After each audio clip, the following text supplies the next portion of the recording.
Hello and welcome back to Study Medha Academy. जैसे कि हम इस बार इस सीरीज़ में हर एक टाइप का डिफरेंस के बारे में डिस्कस कर रहे हैं जो कि आपको एग्ज़ाम में केमिस्ट्री की एग्ज़ाम में पूछा जाता है। और डिफरेंसेस हमेशा टैबुलर फॉर्म में लिखना चाहिए, टेबल बना के लिखना चाहिए और पॉइंट वाइज लिखना चाहिए। इससे आपको फुल मार्क्स मिलते हैं जब भी आपको किसी भी चीज़ का डिफरेंस पूछा जाए या कंपैरिजन पूछा जाए तब। और डिफरेंसेस हमेशा 3 मार्क या 5 मार्क के क्वेश्चंस में आते हैं। तो इसीलिए ये जो सीरीज़ है ये बहुत ही इम्पॉर्टेंट है आपके एग्ज़ाम पॉइंट ऑफ व्यू से। आपको अगर कोई भी एग्ज़ाम क्रैक करनी है तो आपको ये डिफरेंसेस, बेसिक डिफरेंसेस पता होना बहुत ज़रूरी है। और बहुत ही कॉमन क्वेश्चन है कि हमें किसी दो चीज़ों के बीच का डिफरेंस या उनका कंपैरिजन या सिमिलैरिटीज़ पूछी जाती है एग्ज़ाम में। तो इसीलिए ये सीरीज़ आपके लिए बहुत हेल्पफुल है। तो आप इस वीडियो के एंड तक के देखना। और अगर आपको कोई भी डाउट आता है किसी भी चीज़ में तो आप मुझसे कमेंट सेक्शन में पूछ सकते हैं। Now let's begin. आज का हमारा टॉपिक है difference between metals and non metals. ये बहुत ही इजी सा चैप्टर है और इजी सा डिफरेंस भी है मेटल्स एंड नॉन मेटल्स का। तो चलिए स्टार्ट करते हैं। सबसे पहला जो पॉइंट है वो है कि metals are good conductors of heat and electricity. मतलब जैसे अगर आपने देखा होगा तो मेटल Cu कॉपर एक मेटल होता है और कॉपर बहुत अच्छा कंडक्टर होता है हीट का और इलेक्ट्रिसिटी का। इसीलिए हम कभी भी इलेक्ट्रिकल चीज़ों में जब हम काम करते हैं तब हम कॉपर की रॉड्स का यूज़ करते हैं या कॉपर वायर्स का यूज़ करते हैं। Now the second point is of non metals. तो नॉन मेटल्स के यहाँ पे क्या होता है, non metals are bad conductors of heat and electricity. मतलब जो नॉन मेटल्स होते हैं, जैसे कि अगर हम रबर की बात करें तो जो रबर है, rubber is a non metal और हमें पता है कि रबर जो इलेक्ट्रिसिटी है या हीट है उसे भी अच्छे से कंडक्ट नहीं करता है। दैट्स द रीज़न जब हम कोई भी इलेक्ट्रिकल स्विच अगर हम छूते हैं या काम करते हैं इलेक्ट्रिसिटी के से रिलेटेड तो हम मोस्टली रबर की चप्पलें पहनते हैं। Rubber is non metal and it is a bad conductor of electricity. इसीलिए हम रबर की स्लीपर्स का यूज़ करते हैं जब भी हम इलेक्ट्रिकल कोई अप्लायंस को छू रहे हैं या टच कर रहे हैं, या जो भी इलेक्ट्रिकल वर्कर्स होते हैं जो काम करते हैं वो यूजुअली रबर के ग्लव्स और रबर की स्लीपर्स पहनते हैं। उसके पीछे का रीज़न यही है। Now let's move on to the second point.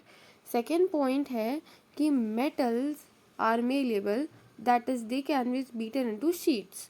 Malleability का मतलब क्या होता है कि जो चीज़ शीट्स के फॉर्म में कन्वर्ट कर सकें हम, जिनको with the help of hammer या किसी भी फिजिकल मीन से। तो जो मेटल्स होते हैं वो शीट्स में कन्वर्ट हो सकते हैं। फॉर एग्जांपल एल्यूमिनियम, एल्यूमिनियम की भी पतली पतली शीट्स बनती है और एल्यूमिनियम भी एक टाइप का मेटल होता है। इसीलिए they are malleable and they can be drawn into sheets. अब अगर हम बात करें नॉन मेटल की तो non metals are not malleable. ये मेलेबल नहीं होते हैं, इनको हम शीट्स में ड्रॉ नहीं कर सकते हैं। Now let's move on to the next point. Metals are ductile, that is they can be drawn into wires. मतलब जो मेटल्स होते हैं वो डक्टाइल नेचर के होते हैं। डक्टाइल मतलब जिनको हम वायर में मोल्ड कर सके।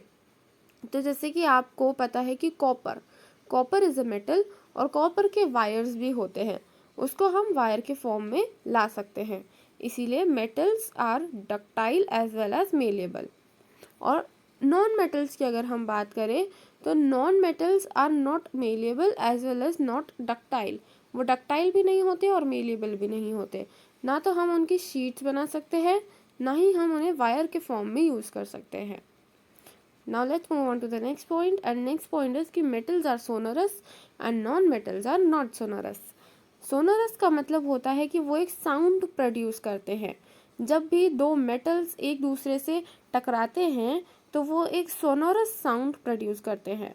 पर नॉन मेटल्स ऐसा कोई साउंड प्रोड्यूस नहीं करता है। फॉर एग्जाम्पल अगर हम बेल बजाते हैं, BEELL